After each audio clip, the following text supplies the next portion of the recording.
This is episode 79 of The Variety Artist. This is John Abrams, your host and that guy that interviews successful variety artists from around the world. Did you ever wonder what happens to the folks that are buzzed out on America's Got Talent? Well, last week, I saw one of the funniest live shows I've ever seen. It was called America's Got Talent Rejects. It was put on by my friend Sethward. You've probably seen Sethward on America's Got Talent or The Gong Show as Sethward the Caterpillar, Sethward the Walrus, or Sethward the Giraffe. The show starred a bunch of acts that were on AGT, America's Got Talent, that got X'd out of the competition by the judges. You'd probably recognize every single one of them. Well, the entire cast was nice enough to grant me interviews.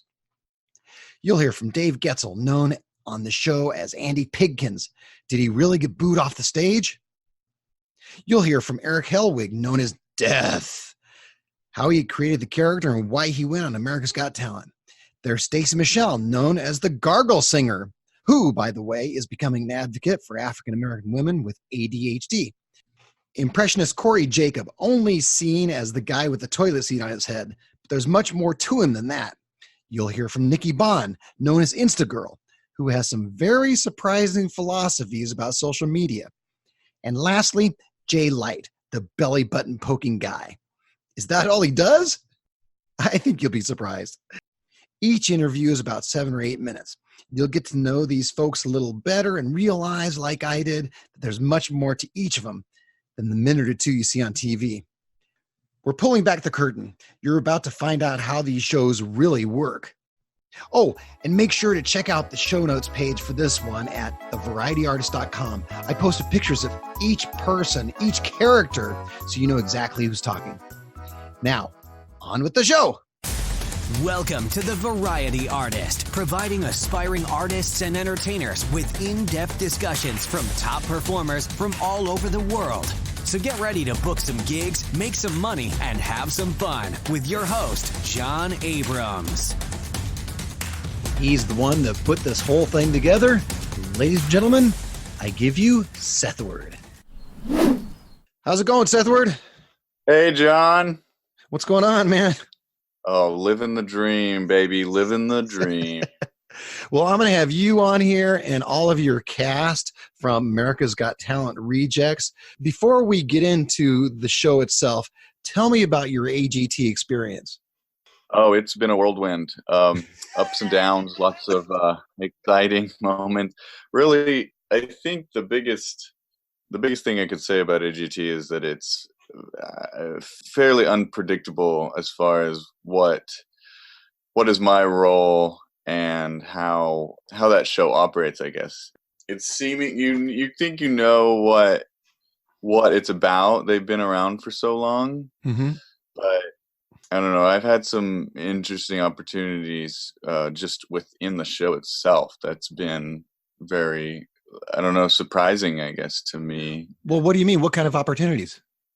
Well, just getting to go back. By getting, I mean, like I went on the show in the beginning knowing that I was going to be booed off. They never really tell you that. They're always kind of hyping you up. You know, like, you're so funny. This is like going to be great. They have to love you, like that kind of thing. But yeah, deep down, you know, like, this isn't, I'm a rejected talent. They have to have a certain number of these on the show. I wasn't brought on to win the show or get past the judges. So it's an interesting experience, I tell you. So did you kind of know going in? You kind of knew going in that you'd be getting X'd?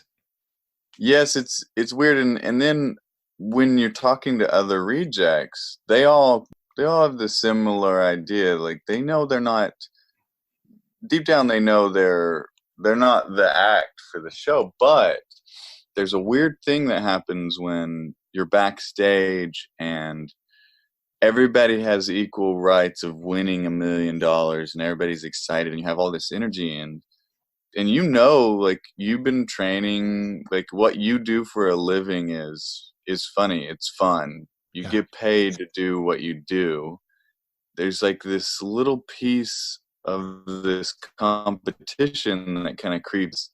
Well, they might enjoy this. They might like this. This could be potential. They're asking you, what are you going to do for your next act if you make it past? So they're never really leading you on as being like, okay, when you get booed off stage, then come over here on this side, because we're not going to do interviews with you or blah blah blah. You know, they never say anything like that to where you're like, oh yeah, that's the reality I'm in. You're kind of in the reality of potential winning. Yeah. So no matter what happens, they give you the mindset of, yeah, you're an act that's going to be possibly winning this whole thing. Yeah, because I mean, everybody is, and it's a way for them to also legally be like it worked, because they don't pay anybody. So your payment is opportunity of almost winning. You're on a game show. You're not on anything else. You're not acting. You're not performing for anybody. You're literally going on stage and playing their game. If you're good at that game, you have potential of winning the lotto, you know? So you get buzzed. You get buzzed. I don't even know how to say that. You get X'd with the 4 X's or 2 X's for your Walrus act. And then later on, sometime you decide, hey, I'm going to put this America's Got Talent Reject show together. How did you come up with that?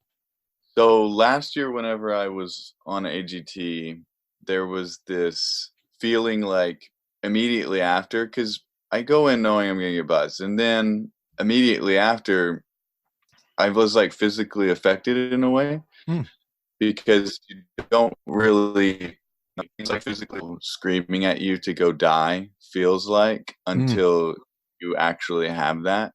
And you can kind of prep yourself knowing this is, you know, I know what I'm doing. They kind of get the gist. Like, I'm obviously a guy in a child's sleeping bag with gloves on to make me look like a caterpillar. Like, this is silly. It's not malicious in any way. I go on stage, I feel like I've done something wrong. They're like screaming. They hate me. And I'm not talking about necessarily judges. The judges didn't like me, but those are 4 people.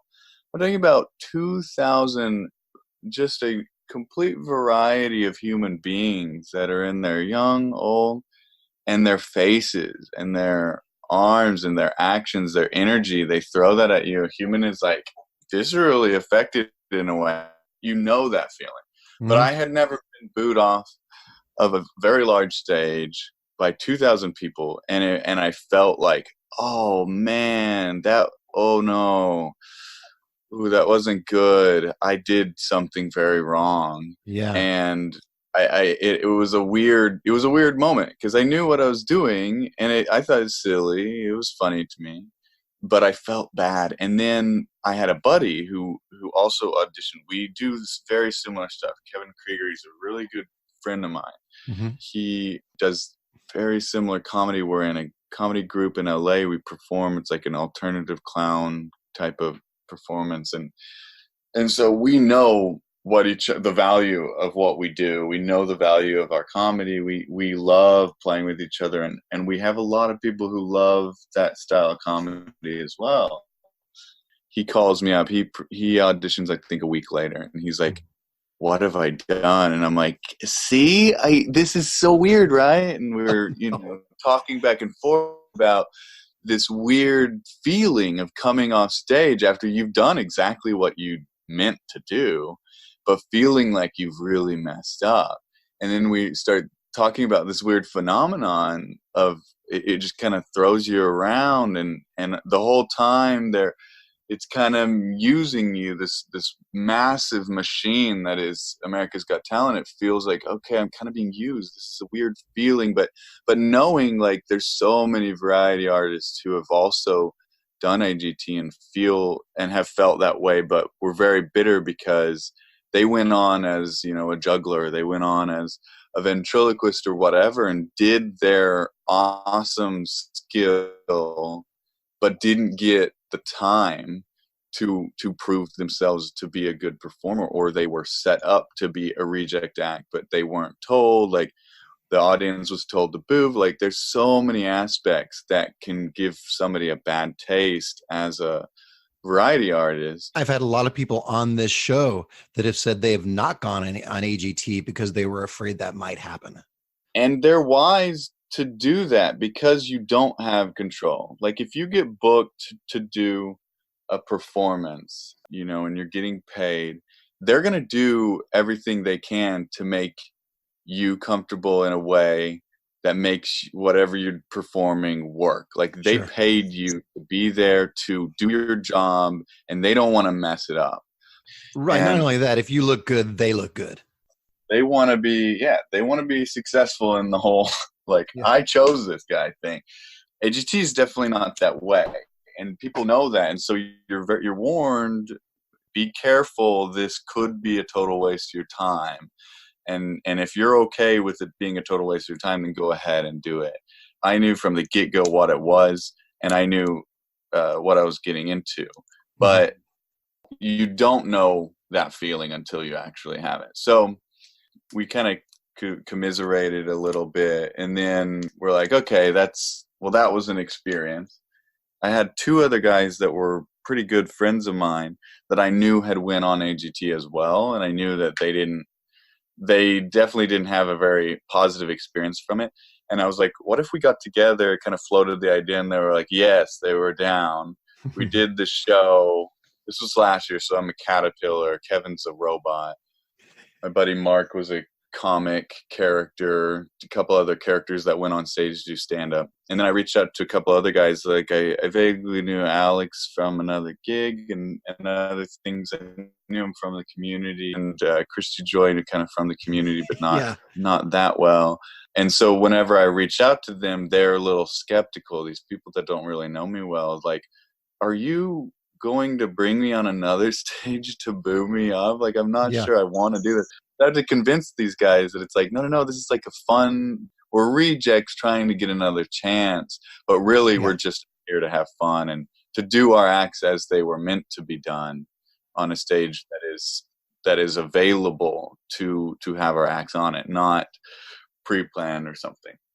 We do this show last year and it was a blast, and the backstage was, I'll never forget, like the being so surprised that like we put together something much more than just a little variety show. It was like almost a therapy session in a way, where we were sitting around talking about, like, did they say this to you? Yeah.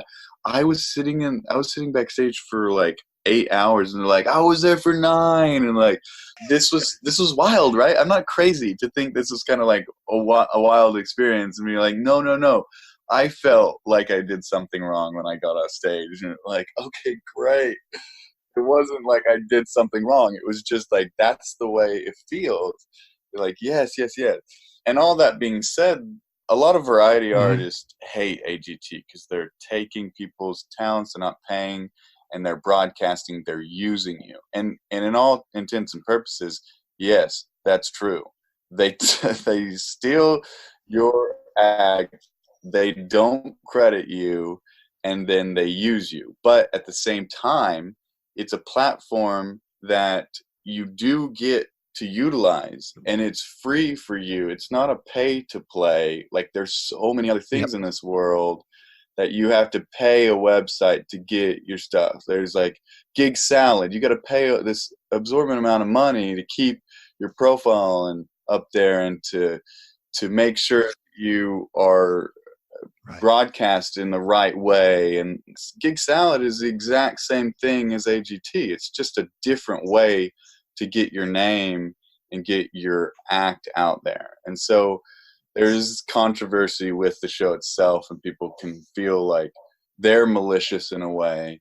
And if you look at it the right way, you could definitely feel that. But for me, I didn't have an act that was quote unquote worthy of being on their stage, and I've made it work for me in that way. The show was just good for me to connect with those other people, and hopefully, like, in a way, I found out in a way it was kind of like us connecting and being like, we're doing great, and I love what you do, and I think it's great. Let's celebrate that. I'm having these people around me that are going on AGT, and I feel like, oh, we have to do something. So I decided to do it again this year, and because this year I had a couple people that I knew very well again. I knew Cory and I knew Dave, but then other people that I had never met before, and saw their bits, and then looked up their comedy and was like, oh, these guys seem like they'd be my friends. And so, Yeah. and sure enough, like, we meet, and it's a blast. They're good people that are doing their thing and had similar experiences, and so we share that similar experience. So Yeah, you did the same thing as I did when I saw your show, which was hilarious. I was dying laughing. I went with my daughter and her girlfriend, and it was so fun and so funny. It was a celebration. It was a celebration of all the odd talents, and you all got to do what you do fully formed the entire act, as opposed to 30 seconds or the 90 seconds that they give you before someone exits. Yeah. And I had a great time. I mean, you were hilarious. The audience loved you guys. Yeah. And that's such a wonderful feeling to get people cheering for you and laughing at your dumb jokes that didn't land in this other audience. That's redemption, and it feels good. So there is I think everybody experienced that. All the acts I felt got that. I mean, that's my biggest joy. Like, if we're getting real deep here with just the people's meaning of lives and their vocation, what they feel like they've been put on this earth to do, that's it for me. Like, I get the most joy from people laughing at what I've created and what I've like kind of orchestrated, and getting to sit there and enjoy that. Oh, I love that. It is so fulfilling. So to like the live shows or something that I've been able to put together. I mean, these aren't my acts. They're friends of mine or like other comedians who have like sensibilities, and getting to like watch people laugh at them. I feel like it just gives me so much joy, and then being able to do my thing and getting that, it's truly, truly fulfilling. Next up is the guy known as Andy Pigkens with the 8-foot pig puppet and papers flying all over the stage. It's Dave Goetzl. Hey, Dave, how's it going? Oh, good. How are you? I'm doing good. I appreciate you taking some time out of your busy vacation to talk with me for a minute. Sure, no problem. Now, tell us a little bit about your act. What does your act look like? Well, I use my puppet, Andy Pigkens, which is an 8-foot puppet that I made. Mm-hmm. Like a very weird homemade puppet. It's hard to describe if you haven't seen it. It's just something I kind of put together myself, knowing nothing about puppetry or sewing, really. Oh, is that? Well, then how did you put it together? What made you decide to do a giant 8-foot puppet if you didn't have experience in it? Well, I had made a doll as a gift for someone a few years ago. That was like a real learning experience as to making something like this. And after doing that, I kind of just I pictured making like a giant puppets and how ridiculous they would come out looking, knowing that I don't really know what I'm doing. So how did you take that and say, gosh, I think I'm going to audition for AGT with my giant puppet? Yeah, well, I had kind of taken them out performing for at least a couple of years before I did America's Got Talent. I had a couple of friends go on in season 13. It seemed like they're kind of looking for weird acts, especially local ones. Mm-hmm. So I kind of felt like I knew I had to go through the whole audition process, but there was never a moment where I didn't really think that I would get on the show. Oh, really? Yeah, it just seemed like they want weird stuff for everyone to boo. Mine seemed to fit that. So do you think you were put on there specifically for that? Oh, yeah, I think the producers definitely just pictured the puppet getting booed. Did they tell you that ahead of time, or did you just kind of figure it out? Oh, no, not at all. I just figured that out. And it's actually not at all how things went down. I got a very good reaction from the crowd at America's Got Talent. No. But then they edited it and put in like a lot of stock footage of people booing me. So they pretty much just manufactured what they wanted from the start. Oh, so some of that footage of the booing is not even yours? Oh, yeah. No, I didn't get booed at all.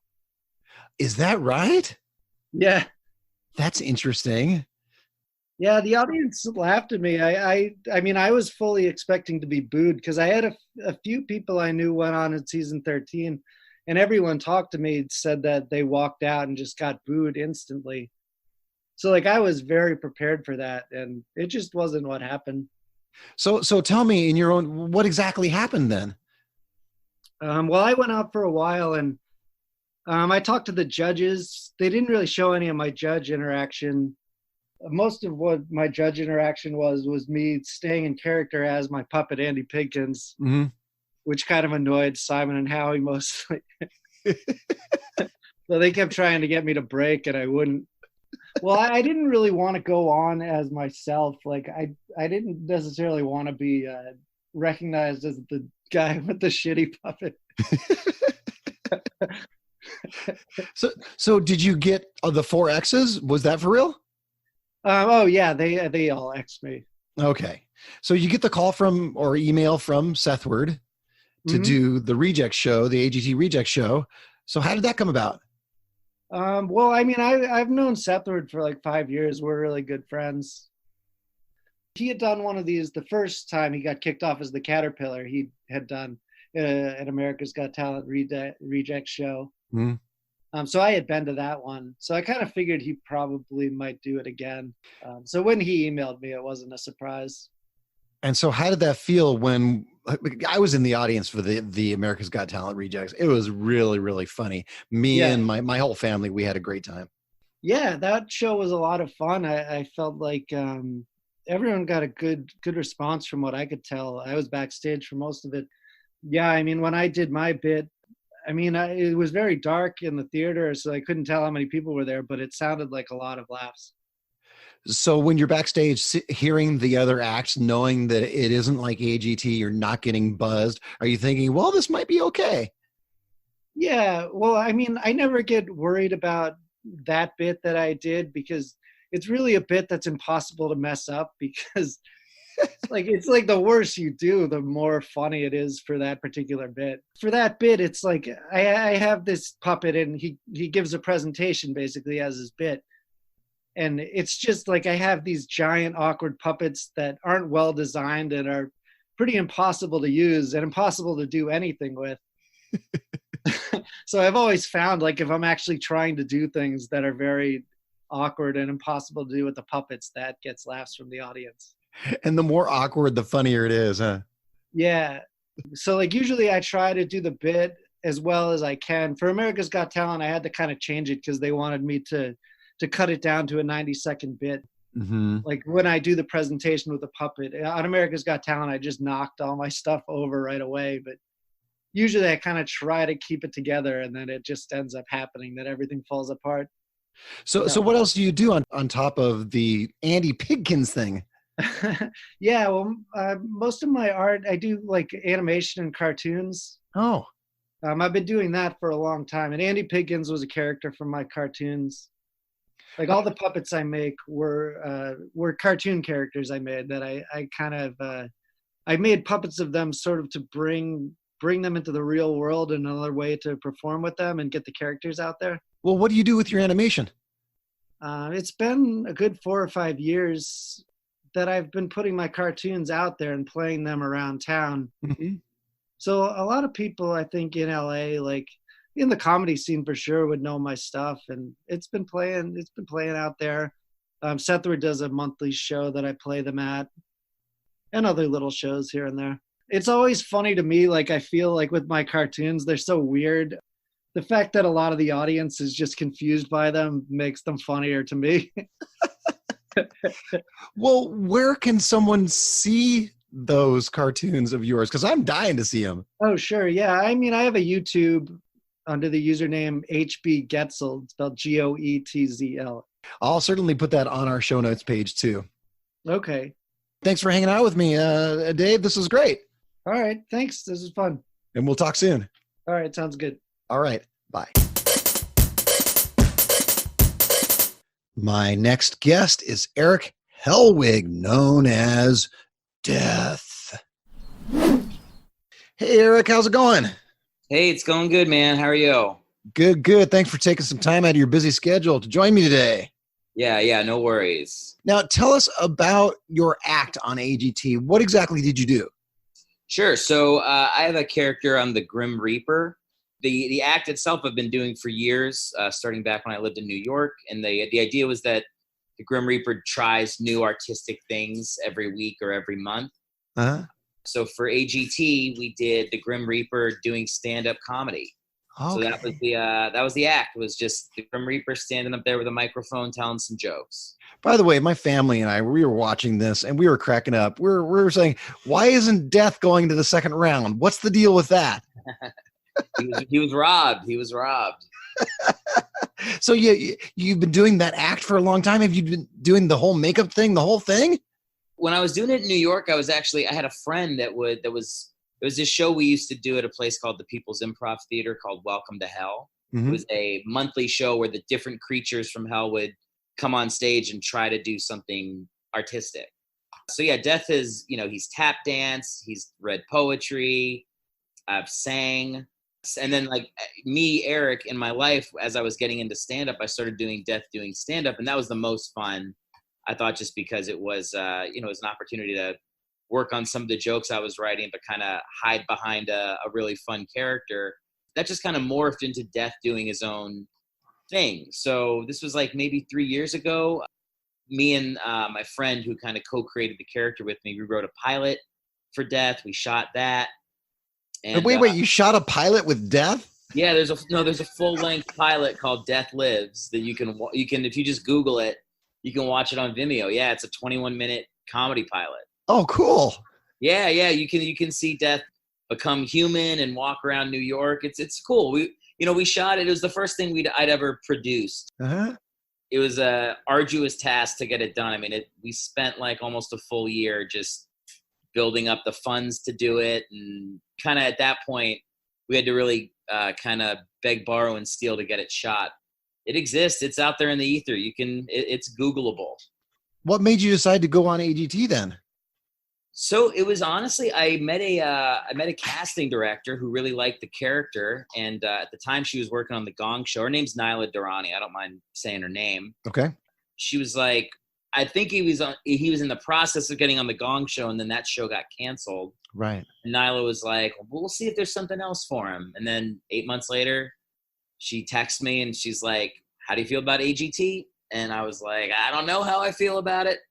We talked about it, and I was like, yeah, it'll be fun. And I kind of like prepared myself for, who knows how 3,000 people are going to react to the Grim Reaper telling jokes about killing their grandparents. Like, it might not go great. Yeah. So I think we made the decision like it would be good exposure for the character to do it. Mm. And so that was the thinking behind it. And then literally like as soon as we shot the show, there's a 2-month lapse from when you shoot it to when it airs on TV, maybe 3 months. Right. My wife and I, my wife does comedy too. We actually started an Instagram page with Death to start like building a little following. Mm-hmm. So by the time AGT aired, we had a place to kind of send people to, if they like Death, they wanted to see more of it. We've got the pilot. We've got an Instagram page where he's, being an Instagram star every day. So we kind of had some more opportunities to, show what he can do. Did AGT boost your Instagram followers and all of that? Oh yeah. I mean, we got up to like 2,000 followers very quickly. Mm. And that's mostly just from AGT in the weeks after. Great. It was fun to see people react to it. Like we were like the day it aired on TV, we were just online responding to people commenting about the character, and it's exactly what we wanted. It's people either love it or they hate it. Mm-hmm. And either way, to me that's perfect. I don't want people indifferent about it. Right, because they're paying attention. Exactly, and it's supposed to be unsettling. That's the idea. So you get the 4 X's, which I didn't think was fair. It's not fair. And then Sethward gives you a call, or he emails you for the America's Got Talent reject show. Sethward is the nicest human being ever. Truthfully. He emails us. He says, I want to put this show together. I think I wrote back within 5 minutes. Let's do it. And then as soon as we get there, like I'd never actually met him in real life, but he is as positive in real life as he is on the show. Like, that is not an act. He's a genuinely sweet guy that sees the best in people and wants everyone to succeed.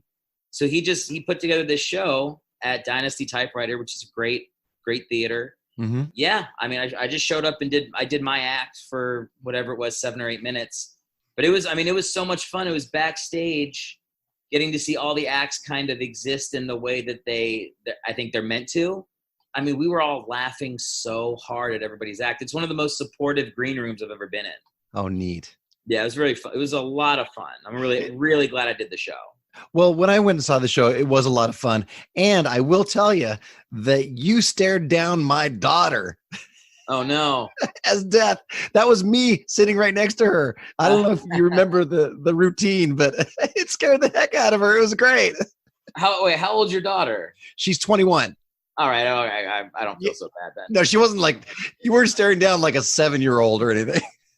Yeah, well, yeah. I mean, the actual act I do as Death is a lot dirtier in real life than it is on the AGT show. Yeah. Yeah, and so the AGT, and they also kind of cut around the stuff you see on the show are not all the jokes I told.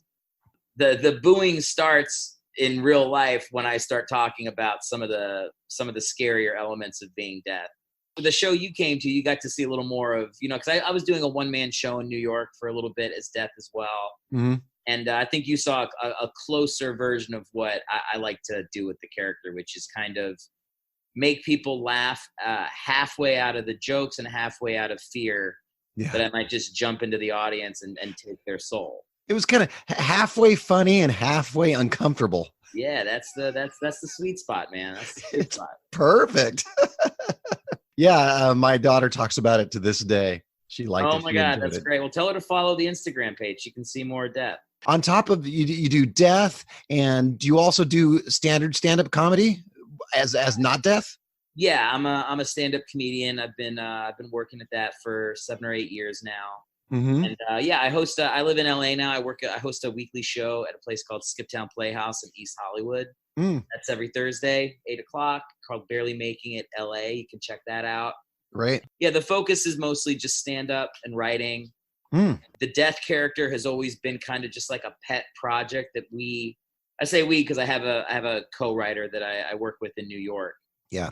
That's just a project we've kind of we pushed the ball forward a little bit every year for the last 7 years, just finding new fun ways to get the character out there. And every time we find the next avenue to go down with the character, we learn more about him. He's a very multi-dimensional character, that Death. He really is. And what's great about him is when I put the makeup on, I'm not recognizable to people who know me. Like, I'll walk up to someone who knows me and they won't know it's me because I have a different voice and obviously my face is hidden. So what's nice about that is like people kind of map their own stuff onto the character, right? Right. If someone's had like a near-death experience or someone's just died in their family, whatever they're going through in their life, that's what they see when he comes walking in. The jokes that I tell as that character, they hit on a different level for every person in the audience. And that's why I don't get laughs at the same time. It's not like punchline laugh. Some people laugh at the setup because something in the setup reminds them about something in their life. It's just fun to watch people react to that character. I don't even feel like it's me. It's like I'm just like in his head watching people react to him. It is fun. It's a blast every time I get to do it. It looks like a fun thing. One of the things that we really enjoyed is we had fun watching the character, of course, but then afterwards, when we met you after, it's exactly what you're saying. We met you afterwards and we said, oh my gosh, that's Death. He's so happy and nice and friendly. It's very sweet of you, man. Yeah. I mean, look, before I go on stage as that character, I'm thinking about babies and blenders and sad stuff. Like, I'm trying to get into character to imagine what this guy has had to do in his life. But yeah, when it's done, it's always a thrill. And I got to be honest, like, without patting myself on the back too much, it's fun.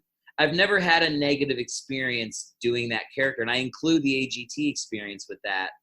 It always hits people in a weird way. And it's, as a performer, it's almost like a cheat code when you go on stage in that makeup and that costume and with those jokes. I feel like it's impossible to fail. As an audience member, we remember it. We remember it because it is uncomfortable and it is a little bit kooky, and something unusual. And it reaches deep into our souls. It's kind of fun. Yeah. Well, thank you, Erick, for doing my show. I really enjoyed having you on here. Yeah, man. I appreciate the time. Thanks so much. Make sure to visit Erick's Instagram and subscribe there at Death Lives TV. Next up is a woman doing something tremendous for the community. It's Stacey Machelle. Hey, Stacey, how's it going? Hey, it's going great. How are you? I'm doing good. Thanks for doing this. No, thank you for having me on. This is a great opportunity. I appreciate it. Well, I appreciate you. Now, tell me about your AGT experience. Oh, wow. Okay. Which part would you like to know about? Well, first, tell me what was your act? So my act, I was the singing gargler or the Gargling Singer. I think that's more accurate. The Gargling Singer. Okay. I was contacted, by people who were scouting strange talent, I guess you can say. Mm-hmm. They were like, "You have a weird talent," and I'm like, "Well, I don't know if you call it talent, but this is something that I can do." And so they liked the sound of that. So I went to the auditions and the producers were like, "Oh, we love it." And I'm like, "Yeah, I'm going to win this competition." Okay. I got this in the bag. So yes, I made it to the audition part in front of the judges on stage in front of the live audience. And I did my thing. And I did it with as much gusto and, conviction as I possibly had. And I'm like, this is my moment. This is my moment. And then I got buzzed up. So how did that feel? You know what? I didn't particularly care that a couple of the judges buzzed me because Simon liked me. He did. When you have Simon's stamp of approval, you're like, hey, you know what? I feel like I passed some rite of passage here. This is what happened if you watch the tape or a replay of it. Simon didn't initially buzz me. It was Juliana who buzzed me initially, or it may have been Gabrielle, and then Juliana. And I think maybe Howie did, or maybe he didn't. I can't remember. Juliana actually hit Simon's buzzer for him. Oh, that's right. Yes, and he says, I actually like what you're doing. I kind of like that. And he hit the buzzer, and he looks at her and says, this is why I don't like you. And I'm like, Simon liked me. Simon liked me. So later, Sethward contacts you for the America's Got Talent Reject show, which I love, by the way. I'm going to say that about 10 times during this interview. Yes. What happens there? He contacts you, then what?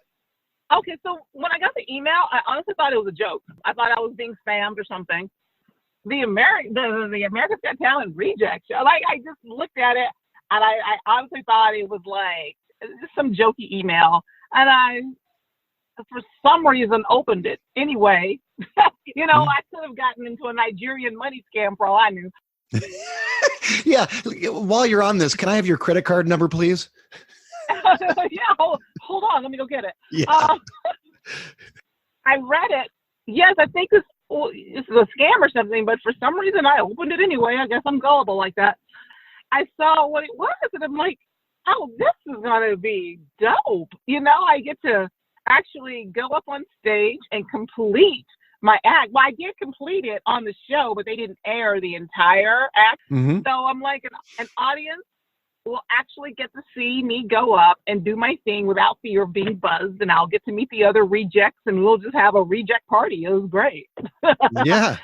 And when I got there, I can honestly say, yeah, I see why we were all buzzed off. But it was fun. It was so fun. It was fun. It was so much fun. Seth is a great guy, and I'm so grateful that he actually put this together. He's a good guy, and he's really, really funny. Yes, he is. What else do you do? We only see the 2 minutes that you're on AGT. What else do you do in addition to the gargle singing? Well, that's the first thing I do in the morning. That's part of my habit in the morning. Good habits, make a good day. So wait, wait. You wake up in the morning and you're like, oh, I think I'll do some gargle singing. That's a good way to start off the day. Well, sure. After you, brush, then you got to gargle and you got to sing while you're gargling. I might have to try that. Tony Robbins has his priming. I have my gargle singing. What else do you do on top of that? So I'm a comedian. I do stand-up comedy occasionally, but I think my comedy wheelhouse, where I most enjoy expressing my comedy, is through sketch comedy. So I'm a sketch writer. I do improv as well. I graduated from the Second City's Conservatory program last summer. Their 2-year program. And I just really fell in love with creating sketches and collaborating with other funny people. And I discovered that I really enjoy watching people performing things that I wrote more than I enjoy performing in them. Oh, interesting. So that kind of clued me in that I might be more of a writer than a performer. Even though I love being in front of the camera, I really, really enjoy watching people bring themselves to material that I've written. So I really enjoy that. Mm-hmm. I am also an aspiring late night comedy writer, for late night talk shows. So I've been putting together writing packets for the last year or so, sending those out and getting nothing back, but that's okay. You got to keep doing it. It's the journey, enjoy the journey. It's the process. Yes, absolutely. And I'm also an actor, and I'm also, I guess you could say, a recent advocate for adults with ADHD, but specifically African-American women with ADHD. I'm creating a YouTube channel as we speak, based in humor, but to educate about how to manage ADHD symptoms and just educating about it, because it's one of those things that people, I think, I won't say take seriously, but it's not recognized as an impairment like other disorders are. So I think it's something that people need to know about more, because it can kind of be a punchline. Yeah, everybody's got ADHD, or yeah, my ADD is acting up today. Right. No, it's not unless you actually have it. So yeah, ironically, I've had a lot of entertainers on this program that have ADHD. And in fact, when I stop recording this, I'm going to tell you a couple to listen to that I've interviewed that have ADHD, and have actually talked about it on the interview. It can be debilitating if it goes untreated. And unfortunately, especially with females, but most especially with African-American women, is that it does go undiagnosed. It can often be misdiagnosed as other symptoms or as other conditions like bipolar disorder, depression, anxiety, and all of those tend to be, traveling buddies with ADHD anyway. Yeah. But unless you're treating the ADHD, you will find that trying to treat the other things that are going on won't be as effective, because you're not getting to the root of the problem. Right. So once you're diagnosed with ADHD, what happens? That depends on you as the person, really, because I'll tell you, I was actually diagnosed 20 years ago. Except for the initial diagnosis, I didn't really take it seriously because I didn't really think that was a thing. I'm like, that's a thing that white boys have. I just didn't process in my head that, oh, this is serious. So I pretty much ignored it, not willfully, but just out of ignorance, because I stopped going to my therapist.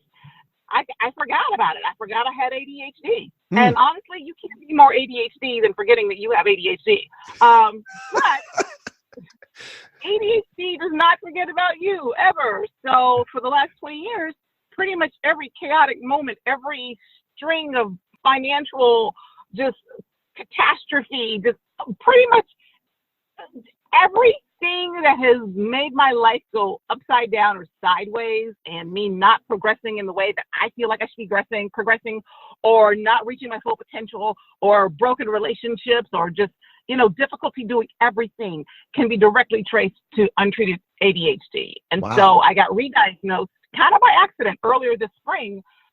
And now I'm in treatment. Now I take medication for it. And the difference is night and day. It's like, if only I had started the treatment 20 years ago, I would have a completely different life right now. Completely. I'm absolutely certain of it. Wow. And not that my life has been bad, but it definitely, I wouldn't be going around the same mountain multiple times trying to get somewhere. You know what I'm saying? So anybody who wants more information on that, wants to take a look at your YouTube channel, where can they go?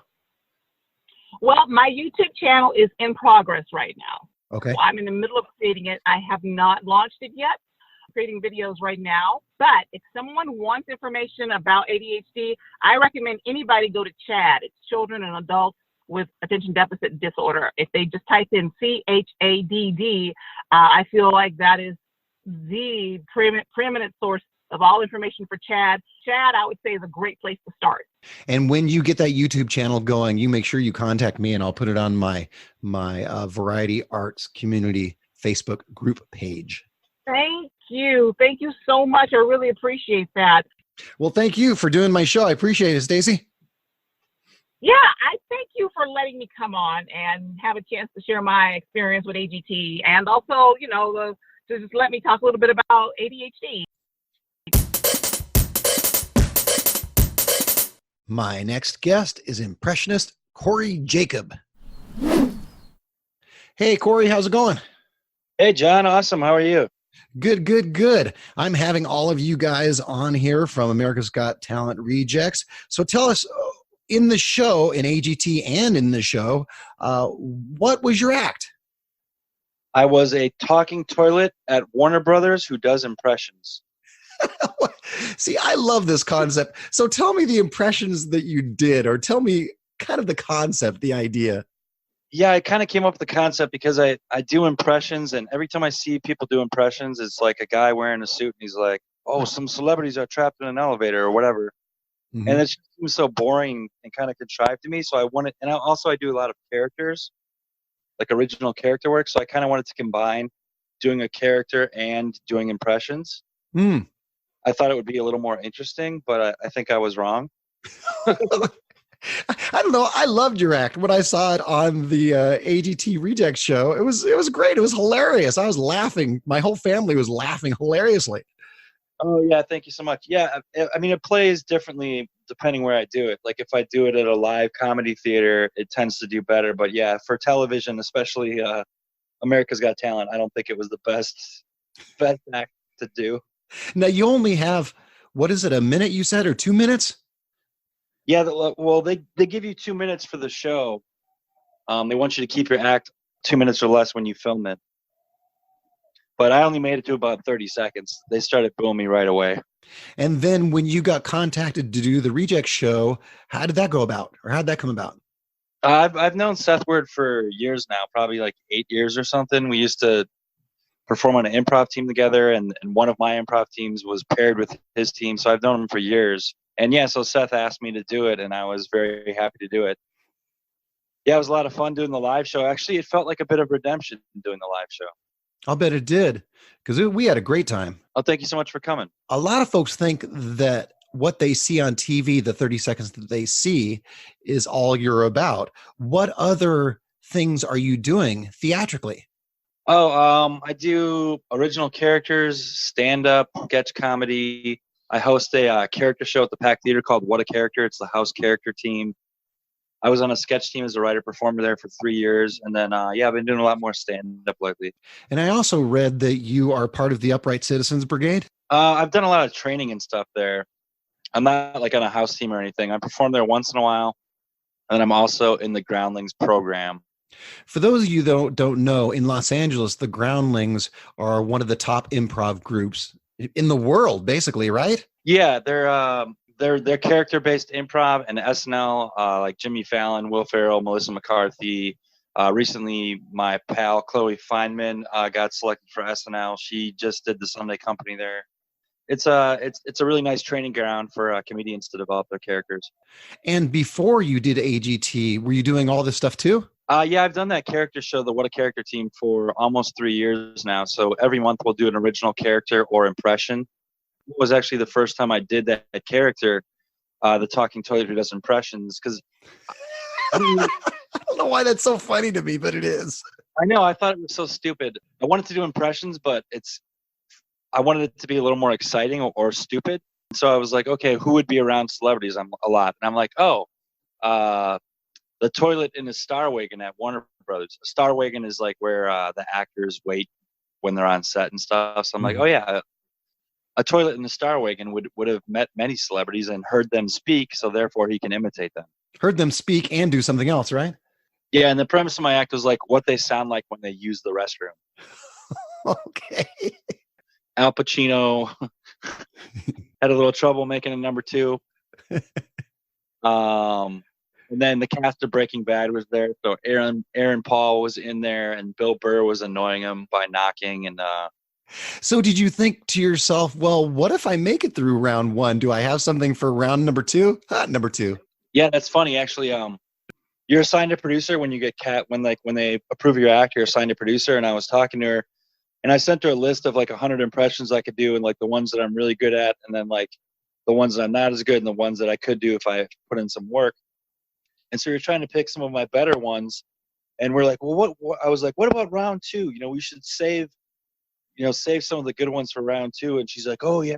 So like, I really thought that I had a chance to make it to the second round, because typically impressionists on the show will make it at least to like the second round, maybe sometimes the third.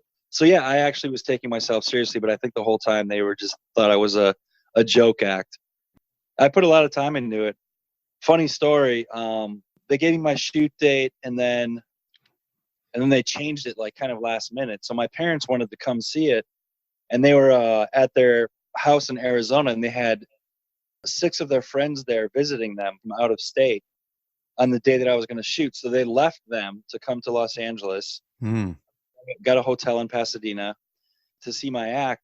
I was waiting and holding for like 10 hours or whatever. And then I finally get up, and they start booing me immediately and boo me off the stage. And I was so deflated. And then we get back to the hotel, and my dad was just kind of like staring, like looking around, like, so that's what we drove 15 hours for a round trip. Oh no. It was really hilarious. The look on his face was priceless. I guess you could look back at that as hilarious, huh? I think it's funny. I'm not sure how he feels about it. Yeah, I wonder, have you talked to him since then? Yeah, I've talked to him in the past 6 months. So when you see highlights of the show that are played over and over again, what are you thinking? When I see highlights of the show of other people? No, of you. Are you in one of the highlights? I was in the like they say like some of these acts are terrible or whatever, and then they show me like standing there like an idiot with a toilet seat around my neck, and then just getting the bangers. And yeah, so like they buzzed me after like I just said, hello, I'm a talking toilet at Warner Brothers. As soon as I did that, they started booing. And I got to tell you, it's quite the feeling to be booed by 3,500 people at the same time. So I didn't even get to do any impressions really. And so when I was walking off the stage, I saw Terry there waiting with a toilet bowl cleaner with me. Oh yeah. I saw Terry standing there with a toilet bowl cleaner waiting to give it to me. And so I was like, I got to think of something funny to say really quick, because otherwise they're just going to cut me off of TV. So I said, I got bowled over. And that made it on the show. It's better than nothing, huh? Yeah, a little toilet bowl pun I snuck in there. All right. Anything else you want to add? So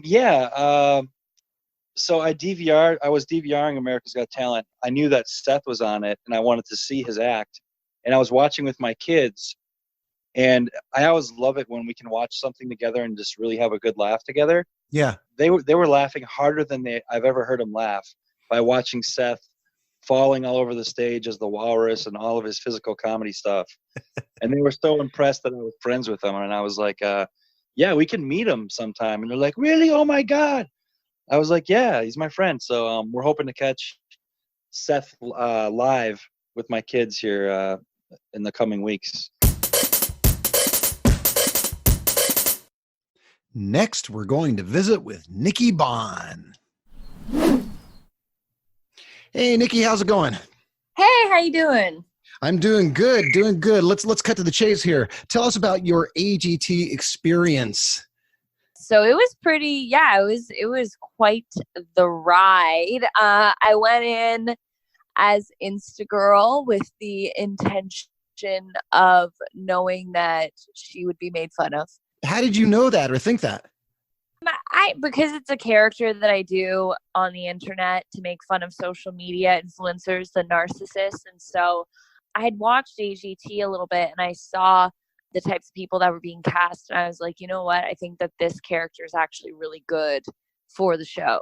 Yeah. And so I knew Nyla, and I reached out to her and I said, hey, can I think that Instagirl would be good for this. And then she had me do a tape, and then I went in for the audition.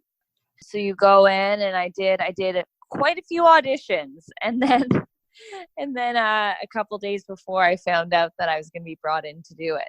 Is there more than just you walking on stage and them giving you the buzz real quick? There is more? Yeah. I was on stage for like 8 to 10 minutes. I actually did a talent, and that was that I can do a drum line through my nose. It was awesome. It was so good. Like, everybody hated it. They were booing me, but Howie Mandel was doing the drum roll, the nose drum line with me into his microphone. It was amazing. I was so bummed that they cut all of that out, because it was pretty epic. That's amazing. I'd love to have tape on that. I know. It was great. And then Simon got up, ran across, and buzzed Howie's buzzer for him. They only showed 10 seconds of it?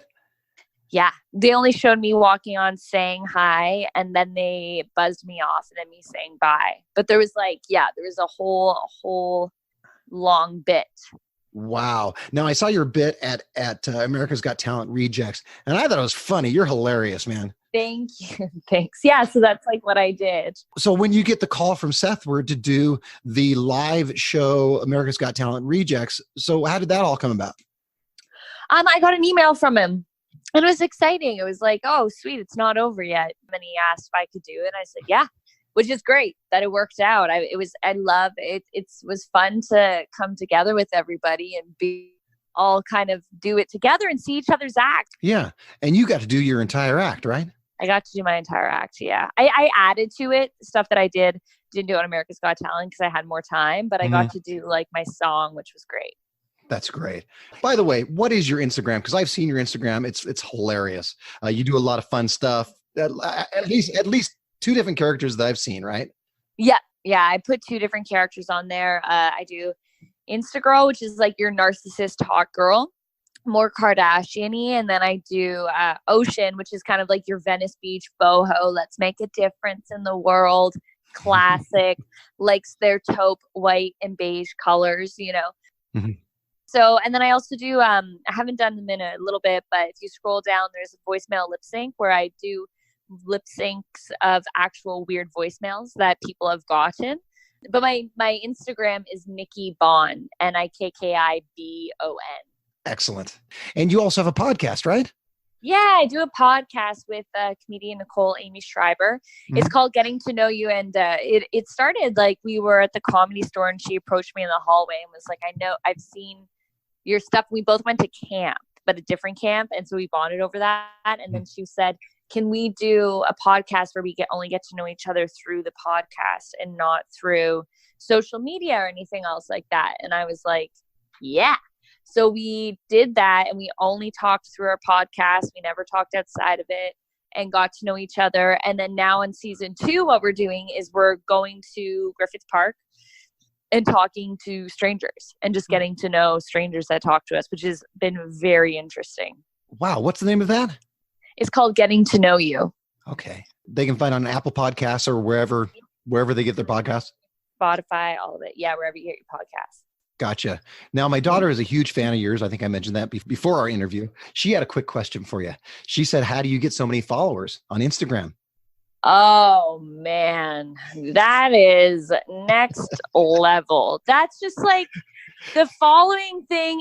Social media kills me. Like, I can't go on it. It's not good for my mental health, I'll be honest. Like, a lot of comparison, and some people love it, but I can't do it. The best way to get followers is you like other people's stuff, you follow them, you unfollow them, you have to be really engaged.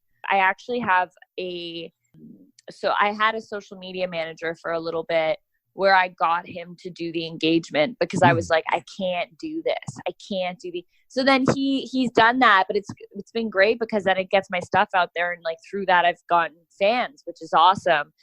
If I was 16, I might be able to do it, but I can't do it now. Yeah. I'm creating, but I don't have the time to go and get the following, and go and be as engaged with other people. It's the time. The time is tough to arrange, isn't it? It is. And you know, if you do love looking at stuff, it's awesome for those people. But for me, it's just like not good for me. Like I am not good on social media. It doesn't make me feel good. It's not really my forte. Yeah. I like posting stuff, but that's it. Yeah. Now you're in St. Louis right now. Is that right? I'm in St. Louis. Are you working or working vacation? What are you doing? I'm doing a show here. What are you doing? Stand up. Oh, Stand-up show. Yeah, I'm in a festival. So obviously you do more than just the 3 seconds that you were on AGT. Oh yeah. No, I do stand up. I do stand up too. Of course. I was kind of joking about that. I'm like, no. You know what? That is all I do. I say hi. I look like a hot bimbo, and then I walk away. That is me. That's it. That's all you've done for your entire life. That's it. It's it. And it takes a lot of practice. At home, you walk into your living room and then you walk right back out. You're like, hi, living room. And then you walk right back out. Yeah, that's pretty much it. I've been doing it at this festival the whole time, been saying hi and then walking away. Oh, I'm sure. Well, thank you, Nikki, for doing my show. This is awesome. Oh, yeah. Thanks for the interview.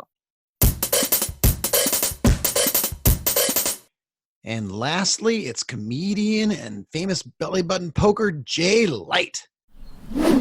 Hey, Jay, what's going on? Hey, not much, John. I'm good. How are you? I'm really good. Thanks for doing this. Sure. Thanks for having me. Now, tell me a little bit about your AGT experience. So for AGT, I did an act with an old friend who no longer does comedy, but we used to do some shows together. He and I poked each other's belly buttons with our shirts off. So you do all sorts of crazy things. You're a stand-up comedian, but now you're famous for poking somebody in a belly button. Yeah, we got picked up. It was the weirdest thing because we were doing the show and we were asked to submit, not necessarily us, but they said they were looking for acts in the sort of alternative realm. I couldn't think of anything. I was like, well, let's just do this and we'll see if I doubt that they'll pick it up. But they liked it and they asked us to come in and audition. So we jumped through a couple hoops, and then we did the audition. And now we're poking belly buttons on TV. Very strange. It's the thing I've done that my parents have laughed the hardest at. So great for my comedy psyche. Do you get asked to go on different TV shows and poke different famous people in belly buttons now? God, no. I'd like to though. If there's anybody listening who's booking for TV shows, get me on the Today Show, Good Morning America. I'll poke George Stephanopoulos' belly button. I'll poke any belly button you need me to. I think that's a great idea. Go around poking famous people in the belly button. The thing is, it's a two-way street, Like, I don't want to just be poking belly buttons because they get to poke my belly button too, and I keep it clean. There's no lint in there. That was the thing. After we did the poking for the actual audition, they added a lot of stuff out, but there's me and Terry Crews were hanging out and gave each other a high five. And he was like, I hope you wash your hands. And I was like, yeah, well, my belly button's clean. Terry Crews, come poke my clean belly button. I need you, buddy. Well, there you go. That's what you need to get is pictures of you poking Terry Crews and him poking you in the belly button. Now that's how I level up. So you get the call from Sethward and he says, I'm doing this America's Got Talent Reject show. So what are you thinking when you get that email? So when he hit me up, I was immediately on board because I know the thing is we get sort of free reign, and I am not necessarily a belly button poker by trade. So I knew that I could show off some of my main comedic talent, and then I get a chance to spread the belly button poking love and show things off as we didn't get a chance really to do on AGT. Mm-hmm. We had a song choice that we originally weren't allowed to use, so I got to bring that back, and it was nice. I got to sort of go back to like the classic belly button poking style. Well, some of your comedy isn't necessarily TV friendly, I think. No, of course. I would say in general, I'm not the most TV friendly comedian as far as my material goes. My look, very TV friendly, but the material is a little bit darker than that. Well, that's one of the reasons I think it's so funny is because of your look. When you get on stage, we think, oh, guy next door. Oh, he's going to be sweet. He's going to say really nice, sweet things. Yeah, I think that adds. That's something that I try and play with. I think that is something over the course. Yeah, I've been doing stand up in particular for almost 9 years. Mm-hmm. I have really started to lean into that over the course of the past couple of years, because I think it's one of the most fun things that I get to do. Is I look like this. My opening lines, I say I suffer from camp counselor face, which is very true, but I have all this look that allows me to get away with a lot of things. Yeah. I've got definitely a dark streak, definitely. And I think that is something that I really like to play out in my actual stand-up. Now, so what were the big differences between AGT and the America's Got Talent Reject Show? The Reject Show was great, because the thing was, the Reject Show compared to AGT, we all know we're sitting back there for the Reject Show, and we're like, yeah, we're here because we wanted to do this. We wanted to show off our thing for America's Got Talent, and they just didn't get what we were doing. The audience booed us. They had no idea what we were doing, but it's nice to be in a place at that Reject Show where we're all celebrated for knowing that we have something weird and funny. Yeah. It was great. It was refreshing. That was the strangest thing. Like, I remember being told, that I was going to be auditioning and getting in front of the live judges panel and everything for AGT. And I was like, well, this is probably going to go poorly. Because I'd heard friends tell stories about being in similar situations, and you get booed, and it's not fun to get booed, but there's something kind of exhilarating about it. But I'll tell you what, it's even more exhilarating to do an act and have people appreciate what you're doing and laugh instead of just booing you. And that's what I loved about that Reject Show. The energy was great. Everybody was on board, having a good time, knowing that we were doing very ridiculous things and totally there for it instead of being off-put. Part of it is expectations, I imagine, because I got the message from my daughter, came in and said, oh, Sethward's doing the show, America's Got Talent Rejects. We got to go see it. And then we were on board. We were ready to see something silly, some fun acts, some people doing their thing, and see the whole thing. We were in. And you're the kind of audience member that I and all of the other performers on the AGT Reject Show really, really appreciate, because we're just there to have fun. So what is your plan after this now, or continuing? Because how long ago was AGT filmed? AGT, we filmed that back in February. So it's already been over 6 months. So yeah. What have you done, or what are you doing within that 6-month period or afterwards? So this year, I did a lot of stand-up and was doing some TV writing as well. I went to the Edinburgh Fringe Festival in August, and then I did an hour of stand-up there, but for pretty much every night. And I came back and I recorded an album. That album is all stand-up with a few extra fun comedy things thrown in. That'll be released in October. Ooh. Keep your eyes peeled for that. It'll be released on all streaming platforms. What's going to be the name of that? I actually don't know yet. I'm leaning towards Grown Boy. I mean, you're laughing, so this might be the linchpin for me deciding what to name it. Okay. I got a podcast that I do called Blockbusting. Oh. Where I have comics and movie type people on, and we talk about movies that you don't like and why you don't like them. It's called Blockbusting? Blockbusting, yes. And we can get that at Apple Podcasts or Stitcher, wherever we get our podcasts? Yeah, wherever you get your podcasts. Hopefully some of my audience will go over there and take a listen. I know I will. Please do. Yeah, I hope you guys you guys go check it out. Yeah, I will. Well, thanks, Jay, for hanging out with me today. Happy to be here, John. Thanks so much for having me. That's it. The entire cast of America's Got Talent Rejects. I learned a lot today. I learned a few things about AGT and how it all works, but most importantly, I learned that each and every person on every quote-unquote reality show is a real person. They're not just people we see on TV. They each have feelings and goals and accomplishments. Thanks for listening. Make sure to visit the show notes page so you can see pics of all these folks and check out their social media. You can reach me from my Facebook page at John Abrams. I'm the guy holding the hedgehog. Just shoot me out a message. While you're there, join my Facebook group at The Variety Artist. Tune in next week when I interview sponsorship king Claude Haggerty.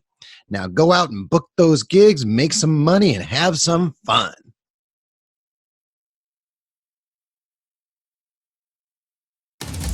That's all for this episode of The Variety Artist, but your journey continues on our website. Go to thevarietyartist.com for more strategies, insight, and resources, as well as show notes on today's guest to assist you in your career. We'll see you on the next episode of The Variety Artist. But until then, go out and book those gigs, make some money, and have some fun.